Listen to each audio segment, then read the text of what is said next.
Olá, queridos! Sou o pastor Alexandro José e estarei trazendo vários conteúdos para sua edificação. Desde já, peço que você dê um like e se inscreva e aperte a campainha para que seja o primeiro a receber os vídeos que certamente edificarão a sua vida. O chamado de Deus. Mas vós sois a geração eleita, o sacerdócio real, a nação santa, o povo adquirido, para que anuncieis as virtudes daquele que vos chamou das trevas para a sua maravilhosa luz. 1 Pedro capítulo 2, versículo 9. De certo modo, todo cristão é chamado para ser seguidor e testemunha de Cristo. O Senhor Jesus trabalhará em uma carpinteria antes de pregar o Evangelho. Qualquer coisa que o homem faça, seja ele chamado para trabalhar com as mãos ou não, deve fazê-lo para o Senhor. Mas, além da obra executada com as mãos, Deus chama cada pessoa para algum trabalho espiritual. A igreja, sendo o corpo de Cristo, tem muitos membros, e é bom que todos contribuam de alguma forma para a edificação do corpo. Há aqueles que ministram os dons do Espírito. Outros são chamados para serem mestres, trabalharem com jovens e no evangelismo pessoal. Existem os que possuem talentos especiais de aconselhamento. Outros ainda podem ter sido chamados para o ministério de louvor, no qual tocam um instrumento ou canta, mas todos devem ter o ministério de oração. Além desses chamados, existe um distinto no qual o homem é apontado divinamente para a pregação do Evangelho, como diz Paulo em Romanos capítulo 10, versículo 15, parte A. E como pregarão se não forem enviados? Jesus chamou certos discípulos e preparou-os para esse ministério. Os chamados de Pedro, André e dos dois filhos de Zebedeu são um exemplo. Mateus, capítulo 4, verso 18 a 22. A vocação de Deus para o ministério é real e definida. Como alguém pode saber se foi chamado para ser um pregador? A iniciativa vem de Deus e ninguém toma para si essa honra. Hebreus 5:4, parte A. A pessoa não planeja ser ministro da mesma forma que escolhe as profissões seculares. Muitas vezes, mas não sempre, o chamado está associado a uma poderosa experiência espiritual. Talvez a última coisa no mundo que um homem tenha escolhido seja o ministério. No entanto, depois de o Espírito de Deus mover o coração desse homem e mudar a vida dele, subitamente ele irá descobrir-se ansiosamente desejando o ministério pelo qual antes não tinha interesse.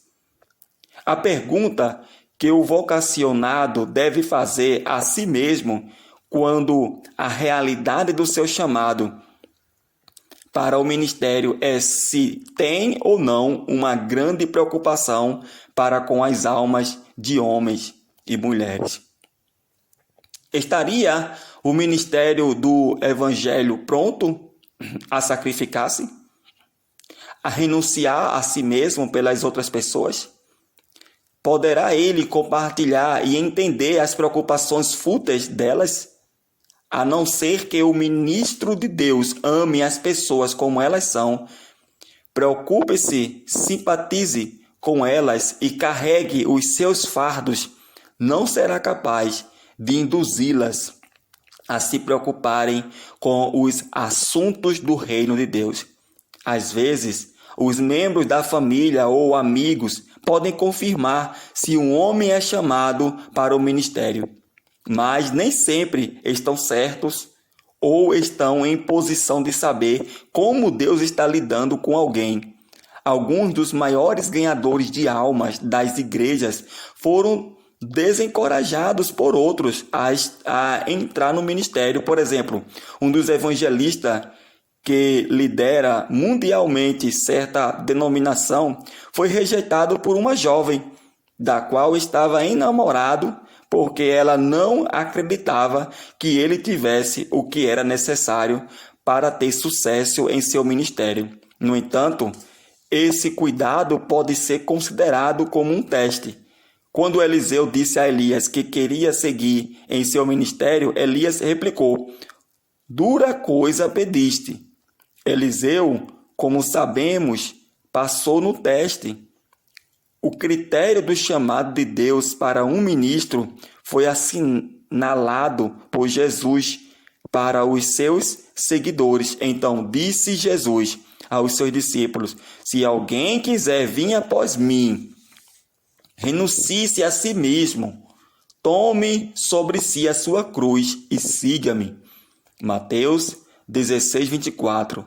Na análise final, a própria pessoa deve decidir se tem coragem e força para perseverar contra todos os obstáculos que enfrentará ao entrar no ministério. De uma coisa ele deve certificar-se: sua fidelidade ao atendimento à igreja. Se ele não é leal a isso, como poderá esperar que os outros sejam leais a ele?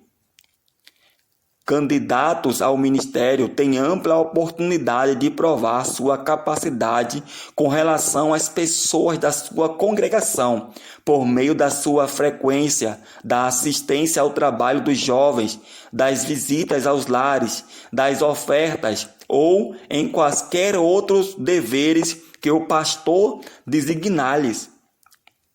As pessoas serão bem receptivas ao homem que for fiel na execução das tarefas que lhe forem dadas na igreja local. Se, na opinião delas, as ações de um jovem o denunciam como alguém instável e com quem não se pode contar, talvez deverá questionar seu chamado para o ministério. Dizem-se que, se um homem é feliz em qualquer outra vocação que não seja o ministério, ele pode estar certo de que não foi chamado certamente. O chamado deve ser convincente. Poderá o homem dizer como Paulo: "Pois me é imposta essa obrigação." 1 Coríntios 9,16. Quando ele olha para o estado em que o mundo se encontra, seu chamado é capaz de atraí-lo tão fortemente a ponto de esse homem não seguir outro curso. Seu chamado contém um real desafio para ele? Acende nele uma chama, uma paixão que obstáculo ou desapontamento algum pode esmagar ou apagá-lo de sua alma? O chamado causará tanto impacto nesse homem a ponto de o deixar disposto a passar horas em oração? É bom que essas perguntas sejam respondidas antes que o homem se comprometa. Nada há de atrativo no fato de um homem entrar no ministério e achar-se deslocado, mal ajustado. O ministério é uma ocupação de exatidão. Mas aquele que sabe que o seu chamado é verdadeiramente de Deus, que continua trabalhando e superando todos os desapontamentos, sabendo que no final o mestre dirá: "Esse que é fiel nisso, o qual é pouco, será fiel também no muito, terá sucesso certamente."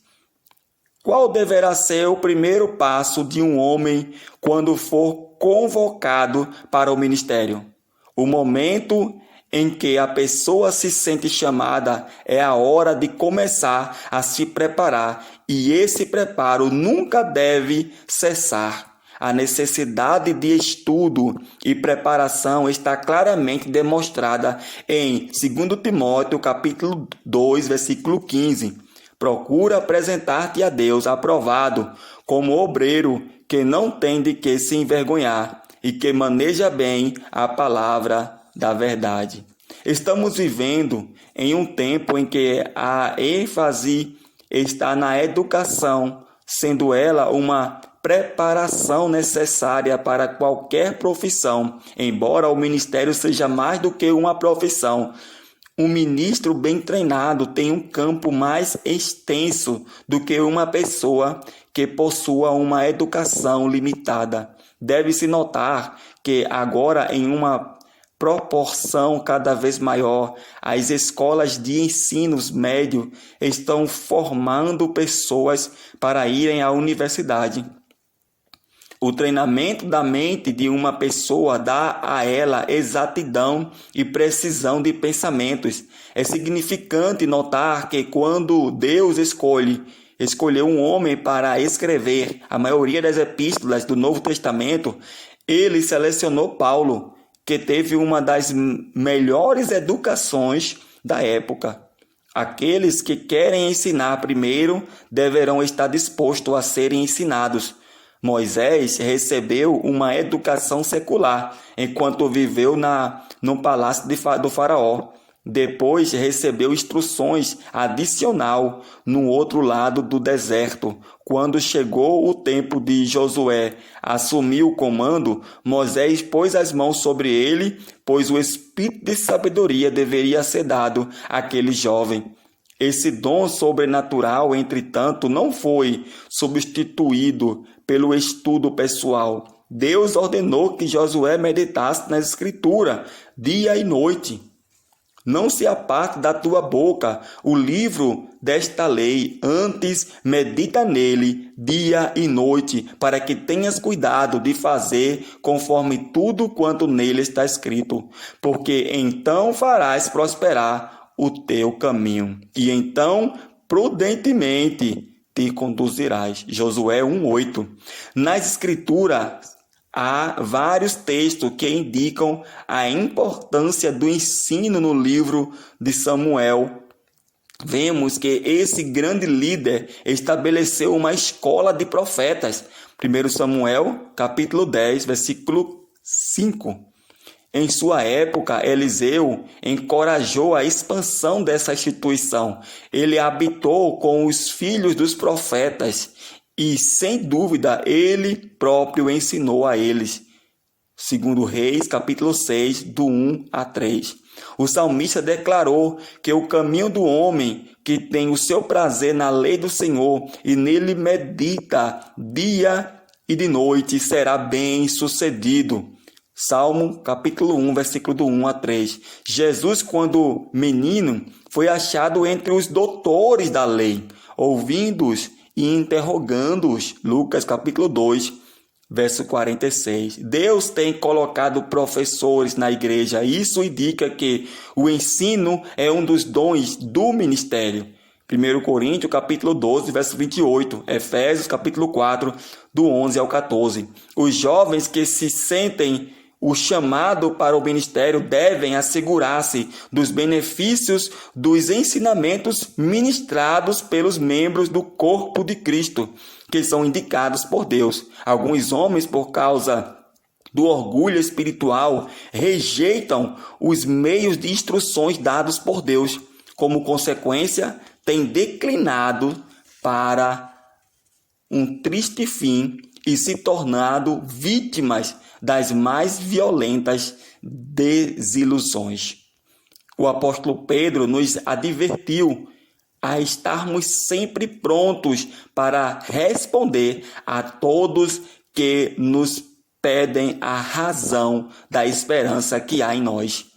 1 Pedro, capítulo 3, versículo 15. Certamente, um estudo diligente é um pré-requisito para um ministério de sucesso. Entretanto, um mero conhecimento intelectual das Escrituras não é qualificação suficiente para a obra divina.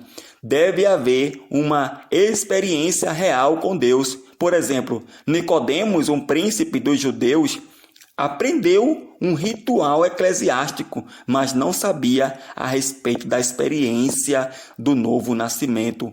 Quando ele perguntou a Jesus: como pode suceder isto? O Senhor o reprovou, dizendo: tu és mestre de Israel e não sabes isso? João capítulo 3, versículo 9 e 10. É um fato significativo que milhares de ministros, embora tenham recebido um treinamento teológico formal, não conseguem ter uma experiência real do novo nascimento. Geralmente, esses homens constroem seus sermões a partir de resumos de livros e eventos atuais, sociologia, fisiologia, psicologia e política, em vez de tecê-los à luz da palavra de Deus. Pregadores não convertidos pregarão para congregações não convertidas.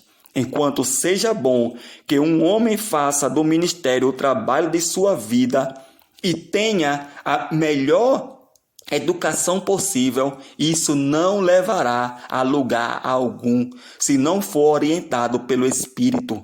Um ministro não deve ter apenas a mente instruída, mas também o coração instruído. A instrução que um homem escolhe para educar-se poderá melhorá-lo ou, de certa forma, piorá-lo.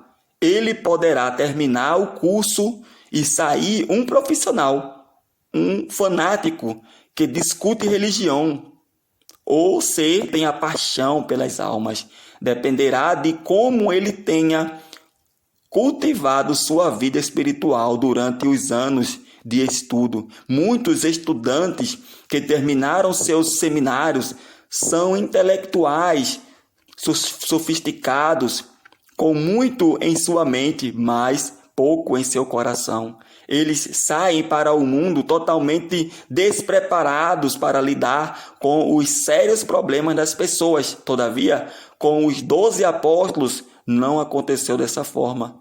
Mas os seus inimigos reconheciam que eles tinham estado com Jesus. Uma convivência pessoal com Cristo é um dever para um homem que deseja pregar o Evangelho. Obrigado pelo seu like, como também por você ter se inscrito no meu canal. Se você foi abençoado por esse vídeo, envia para outras pessoas para que assim elas também sejam edificadas pela palavra de Deus. Shalom!